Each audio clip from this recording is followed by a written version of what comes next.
Hey, what's happening? It's Paul Ingram with Collie Center. If you've been watching the channel here, training Collie with me, and you're a fan of Collie Center, do me a quick favor. Make sure to hit that subscribe button, smash that thumbs up button, leave me a comment below, and let's grab our Collie stick because today we've got some training to do.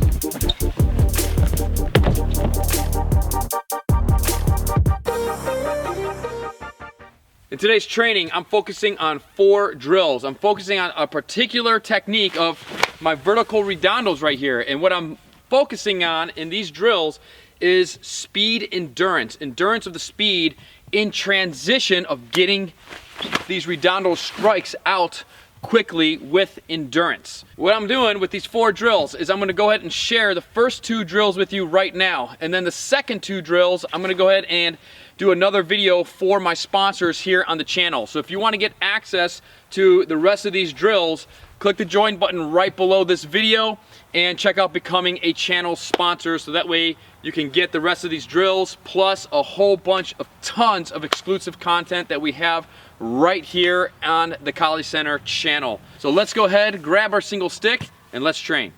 All right, so the first drill that we're going to be taking a look at, very simple drill.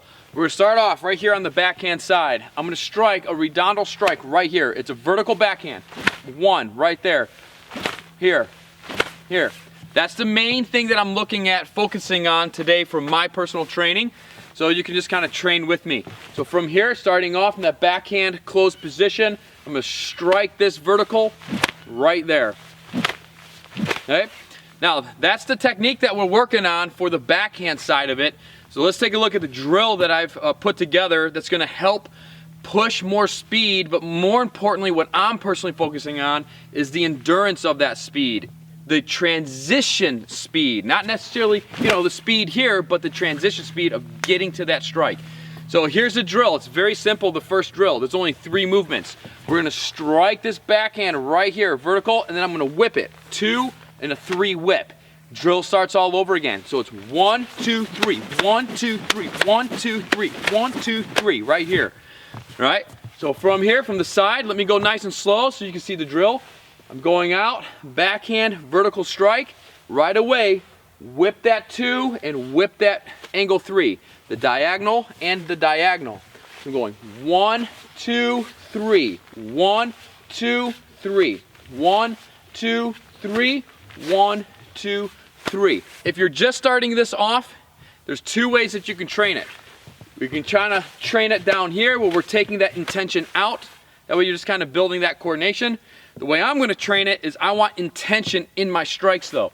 So I'm going to strike everything up here right in front of the face. 1, 2. Right here. Let's go ahead and knock out 5 of these nice and slow, and then we're going to rep out 10 of them as fast as we can. Let's do 5 of them nice and slow together so that way you get the drill. Ready? We have 1, 2, 3, 4, and 5. All right, now let's go ahead and train them out, get 10 reps in. 2.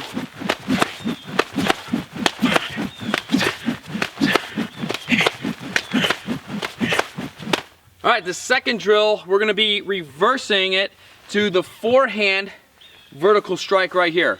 So we're going to go forehand vertical strike, and then right away, we're coming up the 3, down the 2, back into that forehand vertical strike. Boom. So it's a forehand vertical, 3 and 2 whip. Forehand vertical, 3, 2. Forehand vertical, 3, 2. So from the side again, this is the way we can see it.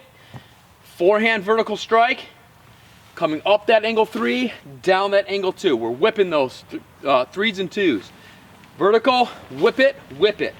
Vertical, whip it, whip it. Right here.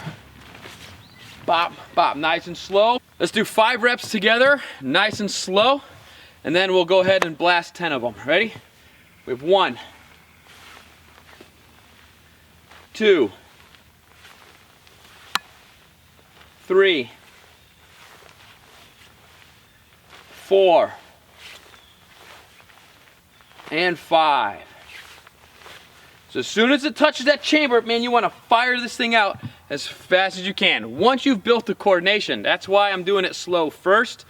Begin slow and then do the drill. Once you have the coordination, slowly, gradually work on building up the speed. Okay, don't try to blast all the speed without that coordination. We don't want to crack ourselves in the shin or hit ourselves in the head or anything like that. Let's go ahead and blast out 10 of them. 1.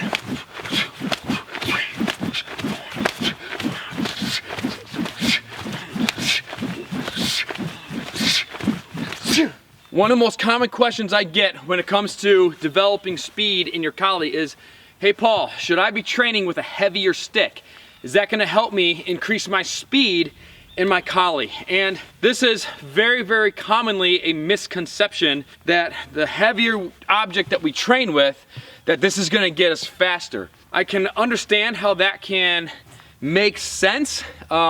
I used to think the same thing. However, it's actually not true. It's actually the opposite, because what's happening is when you're training with a heavier stick, you're adding more resistance. So yes, you are building strength, you're building power and things like that, and follow through and things in your strike. However, because of that resistance, your muscles, your nervous system, everything is learning to respond slower. So in order to develop speed, to increase speed in our training, we need to be training in a way that allows us to physically move faster. So we can get our nervous system firing and the muscles firing, the ligaments, everything firing at a faster tempo, at a faster speed. So what we really want to do is be focusing on the rattan training when we're developing that speed. We want something that is light enough that, you know, it's not too light where it's like we're just swinging air, but it's light enough that we can physically start to move faster. So when we're looking at developing speed in our training,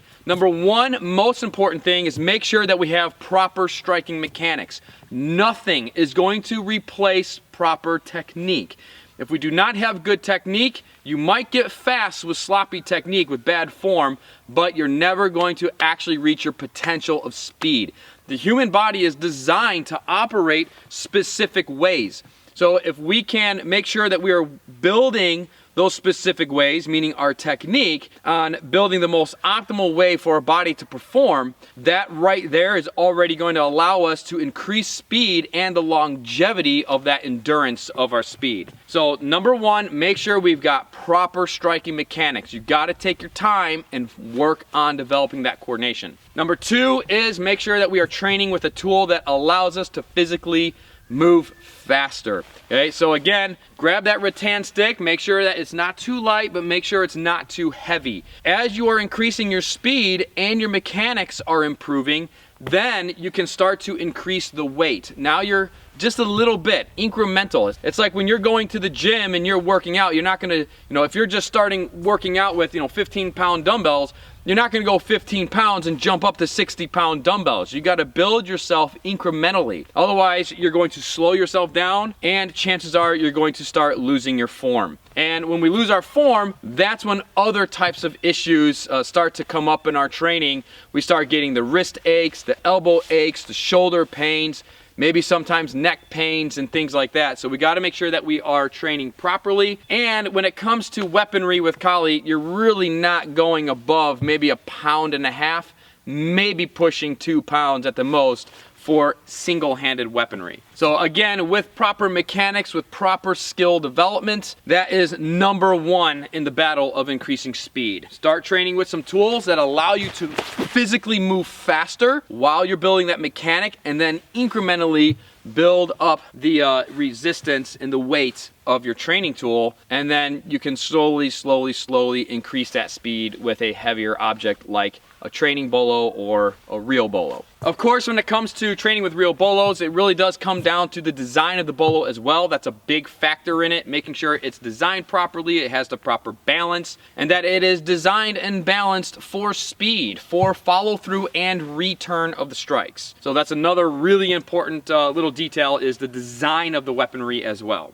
All right, let's go ahead and do one more round of each drill, focusing on speed in the transition. So what I mean by that is I'm transitioning out of this strike and then I'm focusing on the speed transitioning into this strike. So I'm not necessarily focusing on the speed of the strike, that's already going to be there, but what I want is that transition speed. So as soon as this strike is done and it comes back and touches this chamber, I'm firing out that next strike. And as soon as that 3 comes back, the moment it touches my chamber, boom, I fire that thing out. Now I'm not cheating it either. I'm not getting close to the chamber and then firing it out. I want absolute control, absolute precision of my weapon. So as soon as it touches, it fires. Bam, boom, right there. That's what we're looking for, absolute precision. Let's go ahead and knock out another 10 off of the first drill.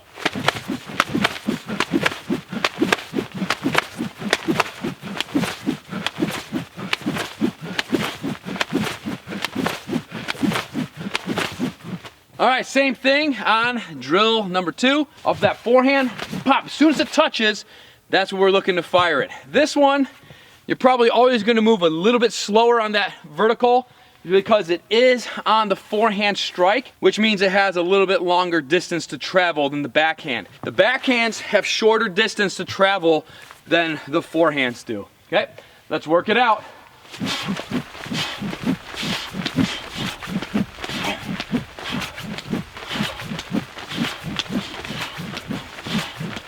All right, I'm gonna go ahead, finish this training out, bust out about 10 more reps on each side, and that's gonna then kick me off into the next 2 drills, which are a little bit more complicated. We're just building off of the same movements. So if you wanna catch the next 2 drills in this progression, I'm gonna be putting that up for our sponsors here on the channel. If you're not a sponsor to the channel yet and you want to get that training plus tons of other exclusive Kali training here on the channel, click the join button right below this video and check out becoming a sponsor of the channel. If you really want to build skills in Kali with us here at Kali Center, the best thing for you to do is go to KaliCenter.com. I got the link right below, and check out our Kali Apex training. Our Kali Apex is designed to fast track your training, taking you from 0 to full flow. So that way you're building your skills progressively, step by step, from 0, pretty much knowing nothing but eager to learn, and then moving through the progressive solo training drills, so that way you're developing your mechanics, your technique, your footwork, calibrating your body with your strikes, and then we're moving you across the progression of our partner drills as we're progressing all the way up into the different sparring methods. You can also become a Kali Apex member, which gives you continued training and personal coaching from us here at Kali Center. So you can request one-on-one video coaching calls. We do live classes, live stream classes. We have extra training drills, continued training drills, and with our Apex membership, we can virtually train and virtually coach you from beginner to advanced. So head on over to KaliCenter.com, go check out our Kali Apex, grab it today, get started with your training with us here today, and let's get you flowing all the way with high performance skills, just like we like to have here at Kali Center. And I'll catch you back here for some more training. Get outside, enjoy the sun. It's a beautiful day today, and make nature your Kali dojo.